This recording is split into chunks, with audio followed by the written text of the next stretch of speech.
Prieš keletą dienų stovėjau gatvėje ir visai be jokio tikslo stebėjau aplinką. Dažnai turėdamas laisvą akimirką, tiesiog stebiu aplink vykstantį veiksmą. Ta dieną jaučiausi visko itin susidomėjęs ir staiga gatvėje, kiek toliau nuo manęs, pamačiau einant vyrą, kuris buvo maždaug vidutinio amžiaus. Jis ėjo link manęs, bet kaip matėsi iš jo kūno kalbos, jo dėmesys buvo sutelktas į mintis, nes eidamas jis spoksojo į vieną tašką prieš save ir kažką savo po nosim murmėjo. Priėjęs arčiau, staiga pastebėjo mane ir nieko nelaukęs paklausė: "Kiek valandų?"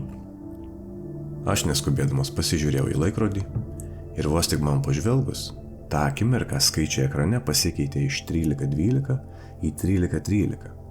Nusišypsojau ir paklausiau jo: "Dabar ar tada, kai paklausai?" Jis matyt pagalvojo, kad aš tyčiojuosi iš jo.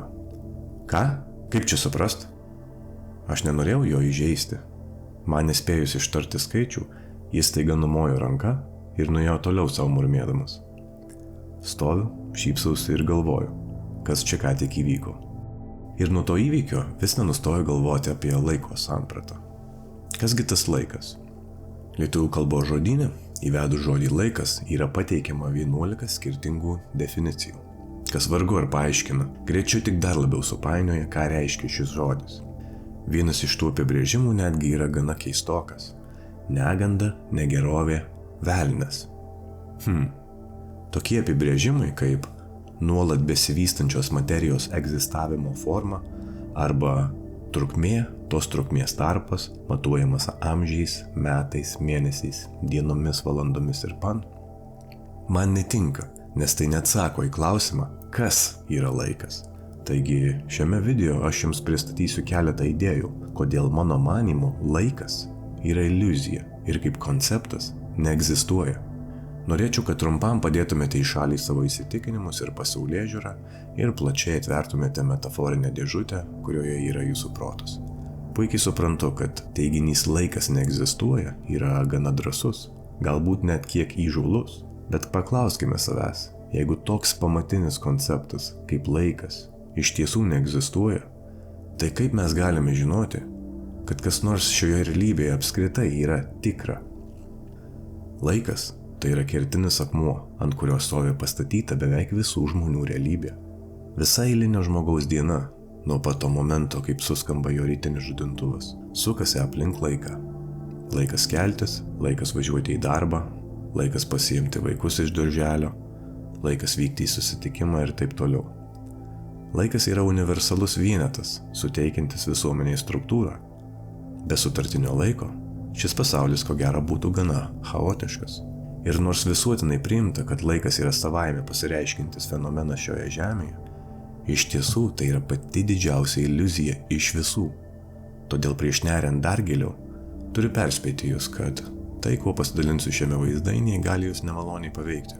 Nenoriu būti tas, kuris sudaužo jūsų pasaulėžiūrą į šipulius, bet jeigu jau esate čia ir klausotės mano laidų, tuomet turėtumėte žinoti, kad galite tikėtis išgirsti idėjų, skatinančių sąmonės išplėtimą. Leiskite jūsų paklausti, iš kur jūs žinote, kad laikas egzistuoja? Judančios laikrodžio rodyklės dar nereiškia, kad laikas yra tikras.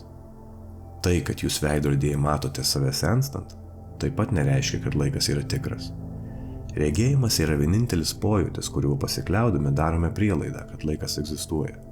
Bet žinant, kad mūsų akys negali matyti daugiau nei 99% šios visatos elektromagnetinio spektro, būtų naivoka manyti, kad tai, ką mes matome, yra tikra. Ar 1% informacijos yra pakankama susidaryti nuomonį? Kaip galime teikti, kad senstame, kuomet nė vienas atomas esantis mūsų kūne nesensta? Pasikartosiu, nė vienas iš trilijonų statybinių blokų, iš kurių sudarytas mūsų organizmas, nesensta. Ar kada nors pagalvojote, kad kiekvienas atomas esantis jūsų kūne galimai yra milijardo, o gal net daugiau metų senumo? Pabrėžiu dar kartą, jie nesenstantys.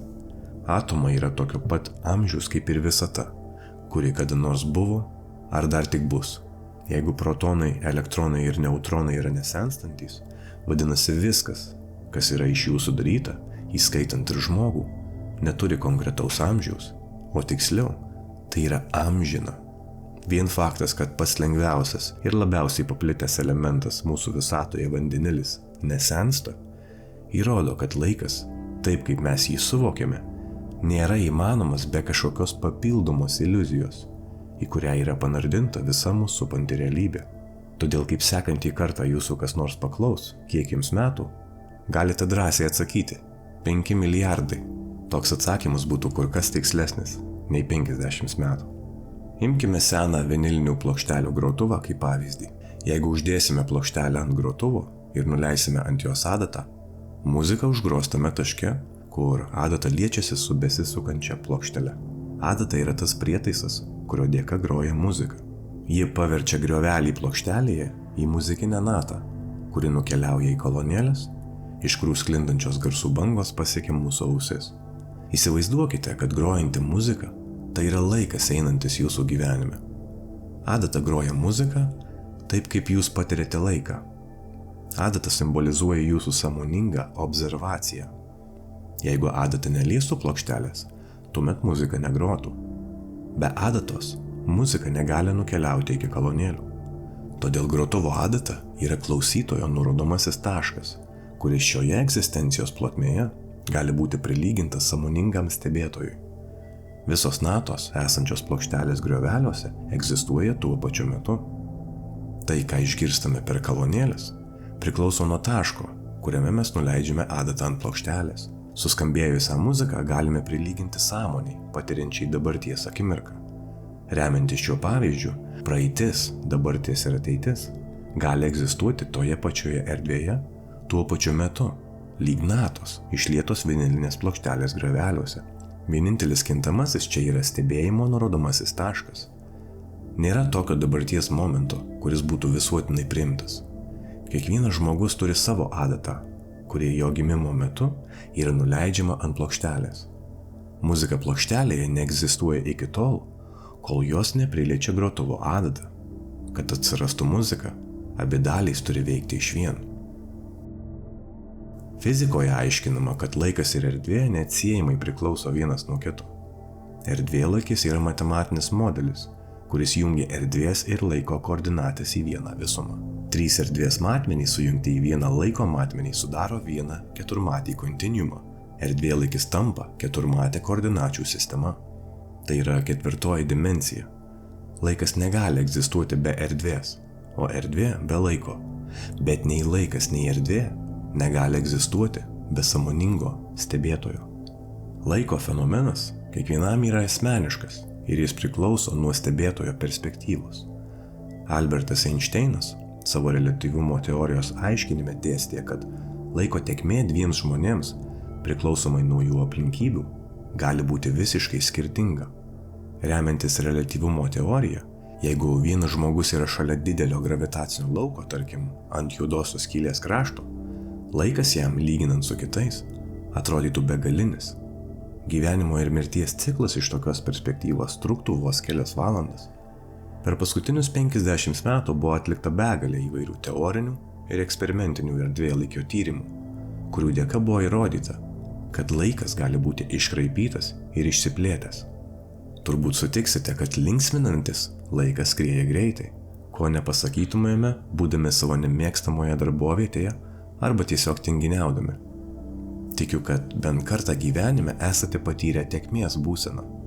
Tėkmė, angliškai flow, tai būsena, kai esame visiškai pasinėrę į kokią nors veiklą. Tam, kad panirtume į tėkmės būseną, reikalingos 2 sąlygos. Veikla turi teikti malonumą ir turime turėti pakankamus įgūdžius jai atlikti. Dažniausiai į šią būseną panyrame tuomet, kai veikla kelia mums nedidelį iššūkį ir tas iššūkis atitinka mūsų įgūdžius. Tėkmės būsenos metu laikas atrodo tiesiog ištirpsta nepajaučiamai, negalvojama nei apie maistą, nei apie kitus žmogui būtinus dalykus. Na ir kontraste visiems puikiai pažįstamas laukimo jausmas, kurio metu laikas atrodo sulėtėja.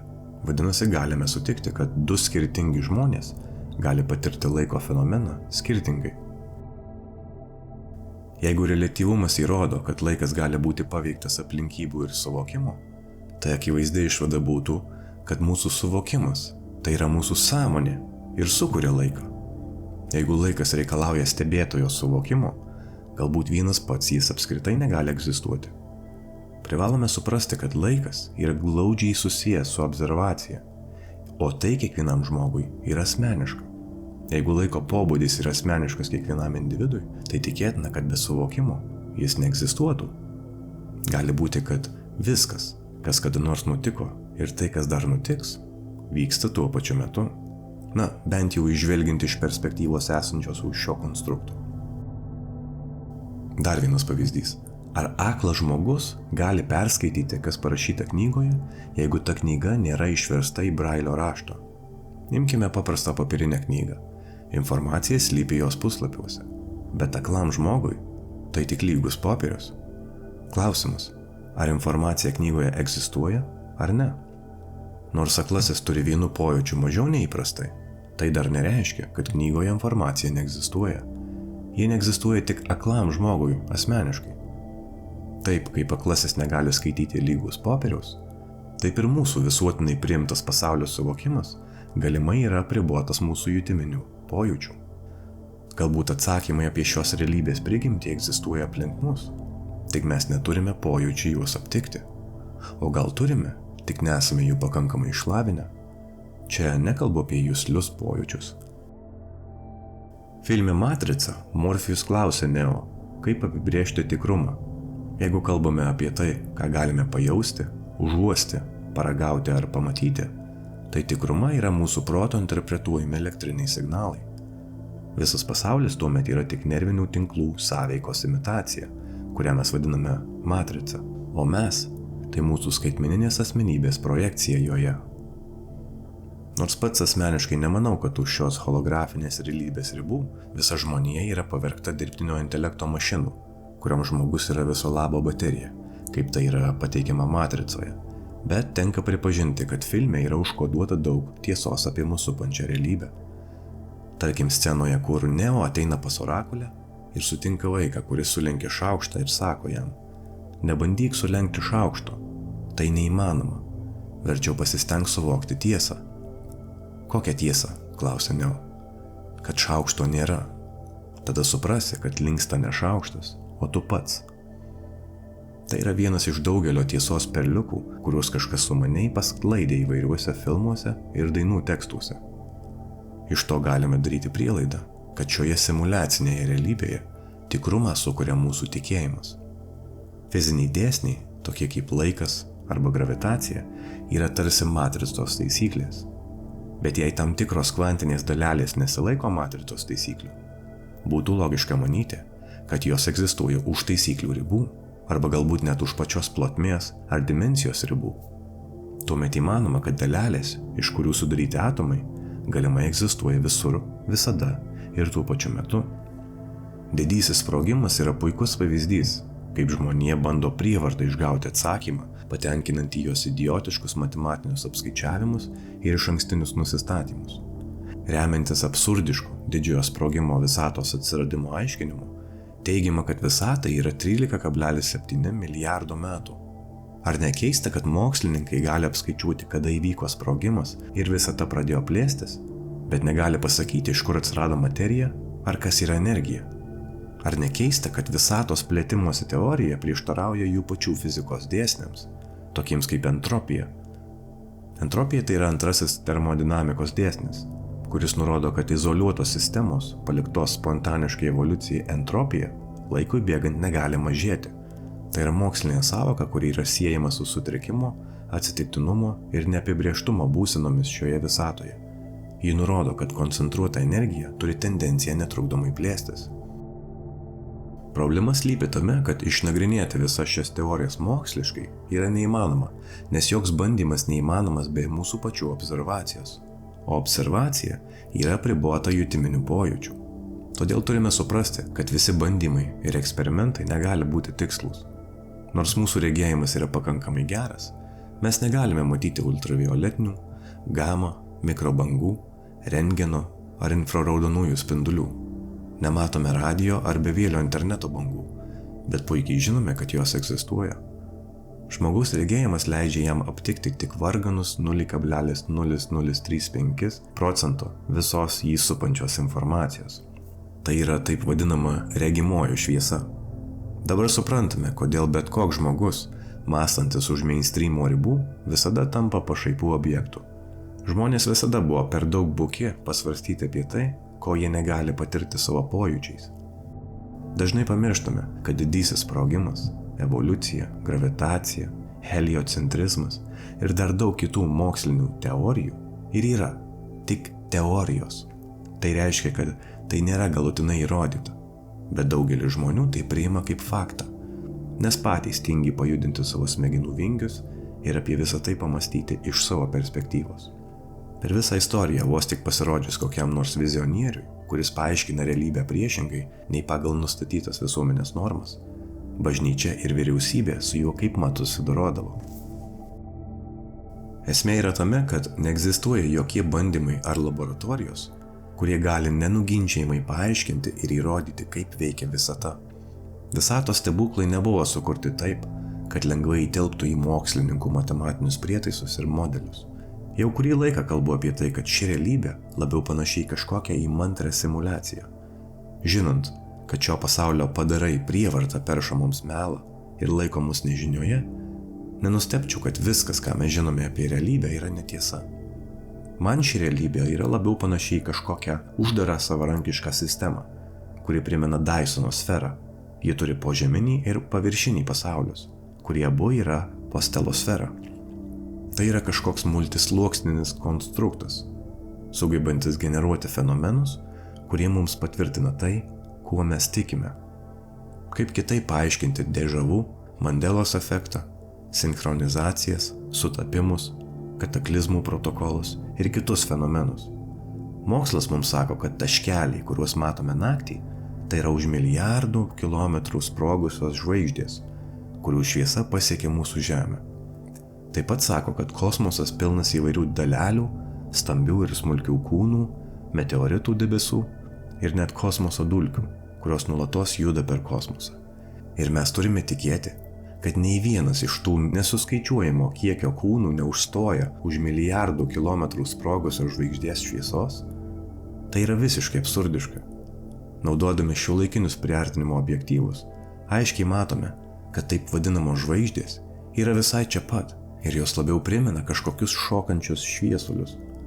Vargu ar tai dideli atominiai sprogimai esantis už milijardo kilometrų. Bet vos tik žmonėms išgirtų žodį simuliacija, automatiškai įsijungia kognityvinio disonanso uždanga ir dėžutė, kurioje yra jų protas, užsidaro. Įrodymai, kad mes egzistuojame kažkokiame holografinėme konstrukte, yra kur kas gausesni nei įrodymai, kad mes esame fizinėme pasaulyje. Vos tik pradedame atidžiau nagrinėti ir studijuoti mūsų supančią informaciją, sistemos įdiegta tikėjimo sistema pradeda griūti. Suprantu, kad daugeliui galbūt yra sunku suvokti, kad ši akivaizdžiai fizinė realybė visai nėra tokia, nei jie atrodo iš pirmo žvilgsnio.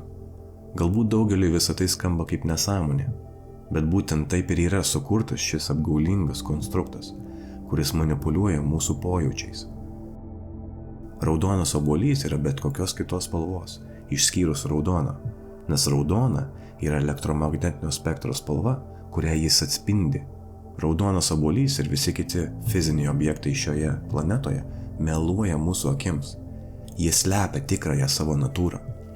Nors matome fizinius objektus ir galime juos paliesti, materija taip vadinamoje fizinėje realybėje yra sudaryta iš atomų, kurių didžioji dalis yra tuštuma. Masė sudaro 0,0001% atomų. Studijuodami jų sandarą atidžiau, matome, kad dalelės net nesiliečia viena su kita. Elektronas skrieja aplink atomą. Net pats atomo branduolys, didinamas, pavirsta į svyruojantį energijos lauką. Tai, ką mes vadiname fizinė realybė, yra trilijonai tarpusavyje nesiliečiančių erdvių su 0,001% masės. Galbūt sakote savo, bet juk ant kojos nukritusi plyta sukelia tikrą skausmą. Atminkite, kaip filme Matrica, Neo simuliacijos pratimo metu nukritęs prisitriškė ir sugrįžęs sako Morfijui, maniau, kad tai netikra. Tavo protas paverčia tai tikrovę, atsakė Morfijus.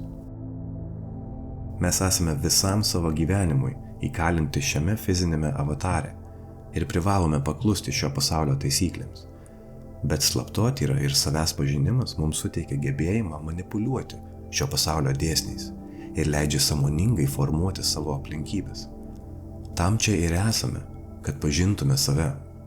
Kol daugelis ieško gyvenimo tikslo ir atsakymų į egzistencinius klausimus išorėje, mano atsakymas į klausimą, kokia yra gyvenimo prasmė, labai paprastas – tiesiog gyventi. O jeigu tiksliau, tai gyventi, patirti ir pažinti save. Kitaip sakant, suvokti savo būtį. Jeigu toks atsakymas jums yra per daug abstraktus ir jūsų netenkina, tuomet galite toliau ieškoti jo išorėje – materializme, religijoje, mokslininkų aiškinimuose, pasaulio įvykiuose. Visi tie konstruktai yra sutverti tam, kad įtrauktų mus į nesibaigiančius ginčius ir nukreiptų mus nuo mūsų dieviškos kelionės šioje žemėje. Sistemos tikslas yra priversti tikrus, dvasingus žmones apleisti, pamiršti arba niekada nesužinoti, kas jie yra iš tikrųjų. Sistema negali paimti iš mūsų pačios svarbiausios mūsų dalelės. Mes patys turime jiems ją atiduoti. Todėl viskas ir yra sudėliota taip, kad mumis manipuliuotų ir apgautų mus. Ieškoti atsakymų į klausimus kas, kur, kada ir kaip yra beprasmiška. Visa ta informacija apie sąmokslo teorijas, slaptas draugijas, plokščią žemę ir taip toliau nepriartina mūsų prie atsakymų apie save. Tai yra tik nesibaigianti demonų medžioklė. Aš puikiai suprantu, kad mąstyti už dėžutės ribų nėra malonu. Niekas nesakė, kad plaukti prieš srovę bus lengva. Dažnas renkasi išjungti tokius video ir eina toliau žiūrėti kakadų ir muilo operas. Žinau, kad ne kiekvienas nori žinoti, kaip veikia realybė. Bet kam tada gyventi? Kad uždirbti daug pinigų ir turėti daug žaislų? Prisikišti daug nesveiko maisto? Kasdien spoksoti į pornografiją? Žaisti kompiuterinius žaidimus? Ar kitais būdais stimuliuoti avatarą? Mano manymu, mes atvykome į čia su daug gilesniu tikslu. Ir padarai tai puikiai supranta. Todėl ir deda tiek daug pastangų, kad atiduotume jiems savo energiją. Konsultuodamas žmonės pastebėjau tokią tendenciją. Žmogus nėra patenkintas savo gyvenimo situacija, jis atrodo lyg ir supranta, ką daro blogai ir kas jį stabdo. Dažnai netgi žino, ką jam reikia daryti, kad išsilaisvintų ir susikurtų savo trokštamą realybę. Bet jis vis tiek renkasi likti nepalankiose aplinkybėse. Tai dažnai glumindavo mane, kol pagaliau supratau, kad ta vargo būsena, kurioje egzistuoja žmogus, tai yra jo komforto zona. Negatyvinės programos yra taip giliai įsišaknyję į pasąmonę, kad vos iškišus koją už jos ribų, kūnas siunčia nervinius impulsus, kad tai, ką jis daro, jam yra nebūdinga ir protas žūtbūt stengiasi įsitempti jį atgal į tai, kas jam yra pažįstama. Tai yra mūsų protas. Jis saugo mus nuo pavojaus, skausmo ir nemalonių patirčių, tokių kaip nežinomybė ir diskomfortas. Būtent todėl didžiai daliai žmonių taip ir nepavyksta susikurti tokio gyvenimo, apie kurį jie svajoja. Jie nėra pasirengę pokyčiams. Šis procesas ne tik reikalauja didelės disciplinos, bet dažnai ir kardinalaus mąstymo pokyčio. Jeigu nusipirkote seną namą, kuris yra visiškai kiauras ir supuvęs, tuomet nepakaks tik perdažyti lubas ir pakeisti tapetus. Tokį namą reikia griauti iki pat pamatų ir statyti jį iš naujo. Taip pat ir su mūsų programomis, kurios mums netarnauja. Nepakanka tik tai sukalbėti savo afirmacijas ir pasikabinti ant sienos vizijų lentą. Privalome surasti tuos ribojančius įsitikinimus ir juos pašalinti. Gera žinia yra tai, kad visą tai padaryti yra įmanoma kiekvienam iš mūsų. Bet pirmiausia, reikia atverti savo protą naujoms idėjoms ir patirtims. Pokytis yra natūralus gyvenimo procesas. Tai nėra negatyvus dalykas. Jeigu mūsų pačių suvokimas daro kažką negatyvio, tuomet norint matyti rezultatus, dažnai užtenka pakeisti patį suvokimą. Iki šiol dar niekam nepavyko sujungti Einšteino reliatyvumo teorijos ir šių dienų kvantinės fizikos. Jeigu kažkokie apskaičiavimai veikia vienoje pusėje, tuomet jie neveikia kitoje. Nors fizinis pasaulis turi savo taisyklės, kvantinėms dalelėms fizinio pasaulio taisyklės negalioja. Fizikai teigia, kad fizikos dėsniai negali būti sulaužyti, bet jie taip pat pripažįsta, kad kvantinės dalelės laužo visus visatos fizikos dėsnius. Jie patys neapsisprendžia, kaip viskas veikia. Kvantinis susietumas arba kvantinis susipynimas yra sąvoka, kuri apibūdina dviejų dalelių savybių susietumą, kurį jos išlaiko nepriklausomai nuo atstumo. Tai tik eilinis žmonijos bandymas paaiškinti šią paslaptingą realybę. Kuo toliau nagrinėjame mums peršamus realybės modelius, tuo labiau tampa aišku, kad ši realybė nėra tokia, kokia ji atrodo. Mes ir taip jau žinome, kad mokslininkai, politikai, mokytojai, oligarchai ir kiti sistemos pakalikai mums nuolatos meluoja apie tai, kaip veikia ši realybė. Jeigu jie išleidžia tiek daug energijos, kad mus apmulkintų ir laikytų nežinioje, galbūt tam yra didesnis tikslas. Kodėl jie investuoja tiek daug, kad nukreiptų mūsų energiją nuo savivokos į išorinį pasaulį? Sistemos prievarta kišamas laiko konceptas yra melas, nes niekas negali išmatuoti, paliesti ar izoliuoti vykstančios dabarties akimirkos. Galime į ją pažvelgti tik tai jai nutikus. Erdvėlaikis šiame realybės konstrukte mums leidžia patirti laiką tik jam einant pro šalį. Kitaip mes šioje plotmėje neturėtume ką patirti. Sekundė yra grubus laiko matas, sudarytas iš 10 dalių. Sporte sekundės kartais matuojamos 1000 dalimis. Teoriškai būtų galima sukurti vis mažesnius laiko vienetus iki pat begalybės. Turint tam pritaikytą technologiją, sekundę galima suskaldyti į neribotą kiekį mažesnių dalelių. Bet nei vienas iš žinomų laiko vienetų nenurodo konkrečios dabar vykstančios laiko akimirkos.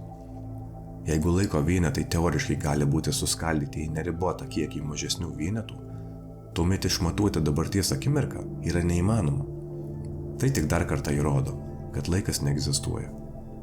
Laikas tiesiog yra fenomenas, kurį mes stebime per suvokimą, kad galėtume gyventi šioje plotmėje. Būdamas jaunas, vis girdėdavau sakant, kad drugelis gyvena tik tai vieną dieną. Bet jeigu kiekvienas iš mūsų suvokiame laiką asmeniškai, drugelio vienos dienos gyvenimo trukmė jam galbūt atrodytų kaip 1000 metų.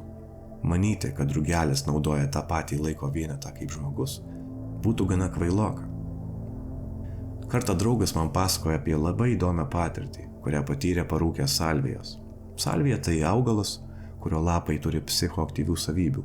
Juos galima kramtyti arba daryti iš jų arbatą, bet daugelis juos tiesiog rūko, nes taip poveikis pajaučiamas greičiausiai. Parūkęs jis staiga persikėlė į kitą pasaulį, kuriame pasak jo, jis gyveno ištisus mėnesius. Turėjo darbą, į kurį važinėjo kas rytą, draugus, šeimą ir taip toliau. Jis pilnai tikėjo, kad tai yra jo realybė. Jo teigimu, tai nebuvo panašu į sapną, nes jis jautėsi sąmoningas ir turėjo laisvą valią elgtis kaip panorėjęs. Ir staiga vieną dieną jis sugrįžo atgal į šį pasaulį, kuriame jis sėdėjo ant sofos su pypke prieš akį ir stebėjo aplink susirinkusius iš jo besijuokiančius draugus. Mėnesius trukęs gyvenimas kitame pasaulyje, čionais truko vos 10 minučių. Nereikia nei sakyti, kad tokia patirtis jį šokiravo. Jis pasakojo, kad po tos patirties ilgą laiką jautėsi sukrėstas ir net patyrė depresiją. Jis niekaip negalėjo susitaikyti su tuo, kas įvyko. Realybė jam prarado savo tikrumą ir jis nebežinojo, kas yra tikra. Tai žinoma tik vieno žmogaus istorija, bet jeigu tai tiesa, tai tik dar kartą patvirtina, kad laikas yra asmeniškas stebėtojo perspektyvai. Pakitusios sąmonės būsenos iškreipia laiko ir erdvės suvokimą, o protas galiausiai priima tai kaip neginčiamą tiesą. Žmogiškas ribotumas yra akivaizdžiausias tuomet, kada kalbama apie kitas šios realybės dimensijas. Vien dėl to, kad negalime matyti 5., 6. ar kitų dimensijų, dar nereiškia, kad jos neegzistuoja mums prieš pat nosį. Sąmoningas protas interpretuoja tik labai mažą visos egzistuojančios informacijos srovelę. Ir nors informacija, kurią gebame gauti, yra būtina, norint išgyventi ir naviguoti šioje plotmėje, ji nepadeda mums sužinoti apie metafizinę šio pasaulio išraišką. Gyvename nuostabiu laiku, kuomet daugybė žmonių pasaulyje bunda ir pradeda kvestionuoti juos supančią realybę. Problema yra tame, jog tie žmonės dažnai taip ir lieka pirmoje atsibudimo klasėje. Jiems nepavyksta pakilti į dvasinį savęs pažinimą, nes jie papuola į padarų spąstus ir toliau suka ratelį. Ši sistema neleidžia taip paprastai išsivaduoti nuo negatyvinio programavimo. Ir jeigu žmogus bent kiek nuklysta nuo numatytos trajektorijos, aktyvuojasi tam tikri dirbtinio intelekto protokolai ir kaip mat įtraukia žmogų į kokį nors valdymo mechanizmą. Sistema nori, kad jūs pasirinktumėte kurią nors pusę, nesvarbu kurią. Ji nori, kad priskirtumėte save kuriai nors stovyklai. Jeigu jūs save laikote atsibudusiu, bet kasdieną skundžiatės politiką, ekonomiką, pragyvenimu ir apskritai pasauliu, tuomet supraskite, mylėjai, kad jūs esate būtent ten, kur padarai ir nori, kad būtumėte. Jeigu jūsų gyvenime dominuoja tokie jausmai kaip baimė, nerimas, nepriteklius, pyktis ar sielvartas, tuomet jūs leidžiate padarams nugalėti. Jie tyčia sukūrė viską taip, kad mes papultume į jų spąstus. Jie nori, kad jūs pastebėtumėte, kokia apgailėtina yra ši sistema ir ją atstovaujantys pakalikai. Jie nori, kad kasdien pažvelgę į dangų ir pamatę chemtrailus, jūs nerimautumėte ir jaudintumėtės. Jie įvedinėja naujus mokesčius, plečia parazitinę infrastruktūrą ir bando demoralizuoti jaunąją kartą tam, kad žmonės piktintųsi ir jaustųsi bejėgiai. Jie tai daro tam, kad pasisavintų mūsų energiją. Atlikinėdami kokias nors psichologinės operacijas ar ritualus, jie tyčia palieka akivaizdžių klaidų, kad mes jas aptarinėtume, ginčytumėmės ir nepaliaujamai suktume jų ratelį. Nuo prezidento Kennedyo mirties praėjo jau virš 60 metų, bet kiekvienais metais kas nors išleidžia naują knygą ar dokumentinį filmą apie sąmokslo teoriją. Visa ši teatro pjesė yra tokia akivaizdžiai absurdiška todėl, kad atskreiptų mūsų dėmesį ir pasisavintų mūsų energiją. Šekspyras rašė, kad visas pasaulis yra scena ir visi vyrai ir moterys yra tik žaidėjai. Kiekvienas žmogus pasaulyje stebi savo vaidmenį šioje kosminėje pjesėje, naudodamiesi savo pačių grotuvo adatą, sąmoningos observacijos adatą. Mes stebime laiką visai ne taip, kaip mums iš tiesų atrodo. Laiką sukuria tas, kuris jį stebi ir kaip jį stebi. Tai yra tiesiog suvokimas, kuris yra unikalus stebėtojui, nesvarbu ar tas stebėtojas yra žmogus ar kitas gyvas padaras. Mums atrodo, kad laikas tai kažkokia esminė realybės konstanta, bet tai negali būti toliau nuo tiesos. Tai, ką mes vadiname laiku, viso labo yra konceptas, kurį sukūrė mūsų pačių pojūčiai, kad paaiškinti tai, ko žmogus negali suprasti. Ir nors laikas nėra tikras, laiko suvokimas yra tikrų tikriausias. Ir šioje plotmėje, šiuose avataruose to pakanka. Be laiko ir erdvės, dvasinė būtybė šioje plotmėje negalėtų turėti patirties. Vienintelis būdas šiame konstrukte patirti judėjimą erdvėje ir galimas tik tai suvokiant einantį laiką. Taigi, rezumuojant, mano manymu, laikas yra reliatyvus pačiai būtybei, nesvarbu ar tai būtų žmogus, gyvūnas ar vabzdys. Niekas šioje realybėje neturi trumpesnio ar ilgesnio gyvenimo. Viskas priklauso nuo stebėtojo perspektyvos. Gyvenimo patirtis yra cikliška.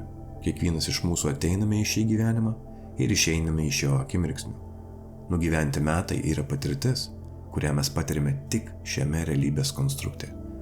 Visi egzistuojame čia tuo pat metu ir žvelgiant iš išorės, nėra jokio laiko skirtumo, nes visa tai egzistuoja ant vinilinės plokštelės ir vienintelis reikšmingas dalykas, tai yra kurioje vietoje mes nuleidžiame sąmoningos observacijos adatą.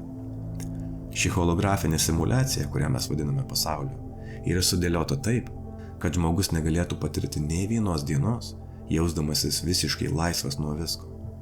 Kažkas čia nori, kad mes nuolatos patirtume stresą, nerimą, baimę, pyktį ir neviltį. Man tampa aišku, kad norint pakilti į aukštesnę sąmonės būseną, mes privalome atsisakyti visų šių neigiamų emocijų. Vienas pagrindinių sistemos triukų – mirties baimė, kurią įveikus, gyvenimas vienareikšmiškai pasikeičia į gerąją pusę. Tai gerokai sujaukia sistemos algoritme numatytą programą. Įveikti šį triuką yra vienas svarbiausių šio gyvenimo uždavinių, bet tikrai ne vienintelis. Manęs nestebina, kad daugelis pasaulio žmonių yra akli ir neišmanantys tikrovės, nes pati tikrovė yra klaidinanti. Galbūt prieš ateinant į šį pasaulį mes žinojome visą tiesą apie sielos egzistenciją ir begalinę sąmonę. Galbūt mes pažįstame patį Dievą. Šios žemiškos patirties pradžioje mums buvo išvalyta visa mūsų atmintis. Ir galbūt mūsų tikslas čia yra per naujo visą tai prisiminti ir įamžinti savo tikrąją nemirtingą prigimtį. Vienintelis tikslas tokiu atveju yra pažinti save. Nes tik pažinę save mes galime pažinti mūsų supančią realybę, Dievą ir visą jo kūriniją. Laisva valia leidžia mums rinktis būti neišmanėliais. Ir tuo sistema naudojasi, paversdama mus pėstininkais šiame žaidime. Aš nežinau visos tiesos. Nemanau, kad yra žmonių, kurie ją žino. Todėl skeptiškai žiūriu į bet kokius religinius ar dvasinius lyderius. Žinau tik vieną, kad tai nepadarai valdo šią sistemą, o mes patys. Ir tai, ką patiriame savo asmeninėje realybėje, priklauso tik nuo mūsų pačių. Pabaigai, trumpa žinutė tiems, kurie domisi konsultacijomis. Neseniai pradėjau ir vėl dirbti su žmonėmis, todėl jeigu jaučiatės pastrigę gyvenime, patirite sąstingį, nežinote savo gyvenimo tikslo, norite atsikratyti neigiamų įsitikinimų ar tiesiog ieškote patarimų, tuomet kviečiu jūs susisiekti su manimi elektroninio pašto adresu jotvingis3@gmail.com, kuo detaliau išdėstykite savo situaciją, ko siekite gyvenime ir sutarsime laiką pokalbį, kurio metu įsigilinsime į jums rūpimus klausimus ir pasistengsime aktyvuoti jūsų vidinį balsą – intuiciją. Konsultacijas pravedu už padėką, todėl jeigu tai jums bus naudinga, bus galimybė atlikti energetinius mainus pagal gautą vertę. Jeigu rezonuojate su šiame kanale dėstoma informacija, kviečiu jūs tapti Patreon rėmėju. Tai yra uždara erdvė skirta kanalo bendruomeniai, kurioje rasite dar niekur neviešintų vaizdo įrašų, postų, dokumentų šablonų, vaizdų už kadro ir kitų dalykėlių. Ateityje turinio tik tai daugės. Taip pat kviečiu prisijungti į mano Telegram grupę, kurioje galėsite sekti naujienas ir viską, kuo dalinuosi. Taip pat turime ir pokalbių grupę, kurioje galėsite bendrauti ir diskutuoti su kitais kanalo žiūrovais. Dėkoju už jūsų laiką, nepamirškite šiuo video pasidalinti ir su kitais, padėdami šią informaciją pasiekti tuos, kuriems jie galėtų būti naudinga. Šis kanalas neegzistuoja jokiuose socialiniuose tinkluose, todėl pasikliauju jumis, kad padėsite skleisti šią žinią ir tapsite kitų žmonių atsibudimo šioje matricoje dalimi. Šiam kartui tiek, atsisveikinu ir iki kito karto.